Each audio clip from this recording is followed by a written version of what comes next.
महाराष्ट्रामध्ये 29 महानगरपालिकेच्या निवडणुका होणार आहेत. त्यातलीच एक सांगली महानगरपालिका ज्या निवडणुकीच्या प्रचाराचा सांगलीचाही शुभारंभ आणि महाराष्ट्राचाही शुभारंभ आपल्या सगळ्यांना आनंद होईल की काल माघारी झाल्यानंतरची प्रचाराची पहिली सभा महाराष्ट्रातली ही माननीय देवेंद्रजींची सांगली आहे. त्याच्यानंतर इचलकरंजी आहे आणि मग संध्याकाळी मुंबई आहे. तर ह्या 15 तारखेला होणाऱ्या महानगरपालिकेच्या निवडणुकीच्या प्रचाराच्या शुभारंभाला प्रचाराच्या सभेला व्यासपीठावर उपस्थित राज्याचे माननीय मुख्यमंत्री महोदय माननीय देवेंद्रजी फडणवीस, आपल्या सगळ्यांचे लाडके देवाभाऊ, व्यासपीठावर सर्व मान्यवर, सर्वांच्या नावाचा उल्लेख करण्यात मी अशासाठी वेळ घालवत नाही की आपल्या सगळ्यांना देवेंद्रजींना ऐकायचं आहे. आणि मोठ्या प्रमाणावर उपस्थित व्यासपीठावरील मान्यवर, सर्व उमेदवार की जे उमेदवार जातीचा विचार केला तर सगळ्या जातीचे आहेत, महिला पुरुष विचार केला तर ज्या महिलांना आरक्षण द्यावं लागतं त्या आरक्षणापेक्षा जास्त तो पुरुष सर्वसाधारण असतानाही आग्रहाने ती महिला त्या ठिकाणी चांगली लढू शकते. त्यामुळे मोठ्या प्रमाणावर पुरुष महिला ह्या विषयामध्ये महिलांना प्राधान्य असेल, जातीचा समतोल असेल, आर्थिक समतोल असेल, असा सगळा समतोल असणारं जे पॅनल तयार झालं त्याचे सर्व उपस्थित मान्य उमेदवार.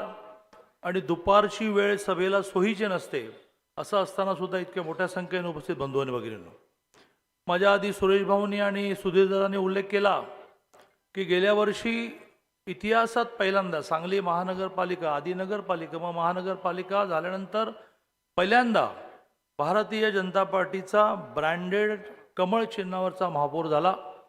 38 जागा लागत होत्या महापौर व्हायला, आपल्याला 41 मिळाल्या. 2 अपक्ष येऊन 43 झाल्या. 2.5 वर्ष अतिशय उत्तम काम करू शकलो. काही जणांनी दगा दिला, त्यातून महापौर बदलला, पण स्टँडिंग कमिटी चेअरमन आपला राहिला. 5 वर्ष पूर्ण नाही असं असताना सुद्धा खूप मोठी कामाची यादी सांगता येईल. ज्या कामाच्या भरवशावर केंद्रातलं माननीय मोदीजींचं काम, राज्यातलं माननीय देवेंद्रजींचं काम, आणि केवळ 2.5 वर्ष मिळाल्यानंतर, म्हणजे आपला उल्लेख केला सुरेश भाऊनी की सरकार आल्या आल्या माननीय देवेंद्रजींनी रस्त्यासाठी 100 कोटी रुपये दिले, असं तिन्ही स्तरावरचं काम इतकं प्रचंड झालं आहे. आणि त्यामुळे विजय आत्ताच झाला याचं एक मोठं उदाहरण म्हणजे सगळ्यांना एकत्र यावं लागलं. शोधून शोधून शोधून शोधून तू पण ये, तू पण ये, तू पण ये, तू तिकडे कुठेतरी गावाला आहेस तर गावाहून ये, इथे बॅग घेऊन राहा, तू आमचं, म्हणजे जे एकमेकाची तोंड बघत नव्हते असे सगळे राष्ट्रवादी, पवारांची राष्ट्रवादी, मग शिवसेना, असे सगळे घटक एकत्र आले आहेत. आधी आणखीन मोठी होईल, कारण ती जेवढी मोठी होईल तेवढं लढता येईल ना, काही उपयोग होणार नाही. माननीय देवेंद्रजींचं महाराष्ट्रातलं काम, देवेंद्रजींचं सांगलीकडे असणारं लक्ष, याचा विश्वास सर्वसामान्य माणसाला आहे. आणि त्यातून प्रचंड मोठ्या संख्येने भारतीय जनता पार्टी केवळ RPIला बरोबर घेऊन, भारतीय जनता पार्टीच्या बाबतीमध्ये शिवसेनेने असा आरोप केला की हे अधिक जागा द्यायला तयार नाहीत. पण भारतीय जनता पार्टी जागा देण्याच्या बाबतीत किती लिबरल आहे की जगन्नाथ ठोकळे हे RPIचे नेते कार्यकर्ते, यांना द्यायला रिझर्व्ह जागा नाही तर ओपनमधून, कारण ते कर्तृत्वान आहेत, ओपनमधून जगन्नाथ ठोकळेंना उमेदवारी देऊन RPI बरोबर भारतीय जनता पार्टीने युती केली. आणि त्यामुळे आम्ही सगळ्यांना सामावून घेणारे आहोत. ज्यांचं एकही जागा गेल्यावर निवडून आले नाहीत त्यांनी किती जागा मागायच्या, ज्यांच्या आल्या परंतु विखुरलेल्या गेल्या इकडे इकडे इकडे, त्यांनी किती मागायच्या. आणि त्यामुळे आमच्या कार्यकर्त्यावर अन्याय करून तर आम्ही युती करू शकत नव्हतो. शेवटी एकच मुद्दा मांडून मी माझं बोलणं संपवेन. माननीय देवेंद्रजींनी निवडणुकांची एक नीती, एक धोरण आमच्यासमोर मांडलं की निवडणूक विकासावर आपल्याला न्यायचे. विशेषतः युतीतल्या पक्षांनी एकमेकावर टीका बिलकुल करायची, पण सुरुवात झाली टीका करायला. ते आता किती चालणार आहे, कुठे थांबणार आहे याचा अंदाज घेऊन ठरवू. परंतु नगरपालिकांच्या निवडणुकामध्ये टीका करण्याने असं म्हटलं की तिजोरीची किल्ली आमच्याकडे आहे. मी भोरच्या सभेमध्ये मांडलं आणि ते खूप महाराष्ट्रामध्ये चाललं की तिजोरीची किल्ली तुमच्याकडे आहे, परंतु तिजोरीचा मालक आमच्याकडे आहे. आता असं म्हणेन घरला जायचंय का असं म्हणणाऱ्यांना मी असं म्हणेन की मुख्यमंत्री पण आमच्याकडे आहेत आणि गृहमंत्री पण आमच्याकडे आहेत. त्यामुळे दमात घेऊ नका आणि हलक्यात पण घेऊ नका.